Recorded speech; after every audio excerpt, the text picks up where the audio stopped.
AI છે કે વાસ્તવિકતા છે એ તો ખૂબ નાની વાત છે. હ્યુમન સાયકોલોજી સ્પષ્ટ કરે છે કે નીડરને ક્યારેક કહેવું નથી પડતું કે હું ડરતો નથી.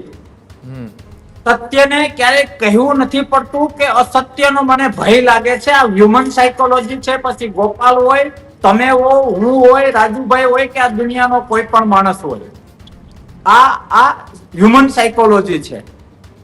પહેલી વખત હું કહેવા જઈ રહ્યો છું કે લોકશાહી અને ગુજરાતની જનતાને જે આપણે ભણેલો અને અભણ શબ્દથી જે પરિચિત છીએ, એમાં અભણ ગણી ગણીને આગળ જઈ શકે આવી શક્યતાઓ છે. પણ જ્યારે અભણ ભણેલો માણસ અભણ જેવા સ્ટેટમેન્ટ આપે, ભણેલો માણસ અભણ જેવા કામ કરે તો લોકશાહી, ગુજરાત અને એક જનતાને નુકસાન થાય છે.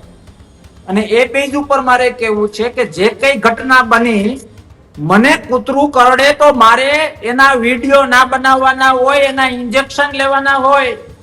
મને સાપ કરડે તો મારે બૂમો પાડવી અને હો આ કરવું એના કરતા એની ટ્રીટમેન્ટ કરવાની હોય.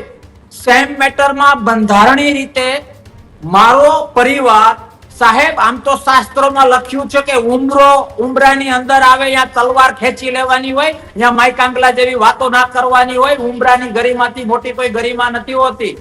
અને એ પેજ ઉપર મારે કહેવું છે કે તમે લો કરેલું છે. માની મમતા, એ વાત હું આગળ કરું છું. માં એ માં હોય છે, દુશ્મનની માની મમતા હોય કે આપણી માની મમતા હોય, એ બાબતે હું પાછળથી વાત કરું છું. પણ એ જે લો પર્સન, એ જે લોકશાહીમાં રહેનારા માણસે, સાહેબ મારી માં કે મારા પરિવારના સભ્યને કોઈ ખોટી રીતે હેરાન કરતું હોય તો મારે ગુજરાતની એક જનતાને પૂછવું છે, લોકશાહી પ્રેમીઓને પૂછવું છે કે મારે વિડિયા ઉતારવાના હોય કે એફઆઈઆર કરવાની હોય. ગોપાલભાઈ ઇટાલિયા એના ઘર ઉપર જે અન્યાયની વાત કરે છે, એ ખરેખર અન્યાય હોય તો એફઆઈઆર કરે.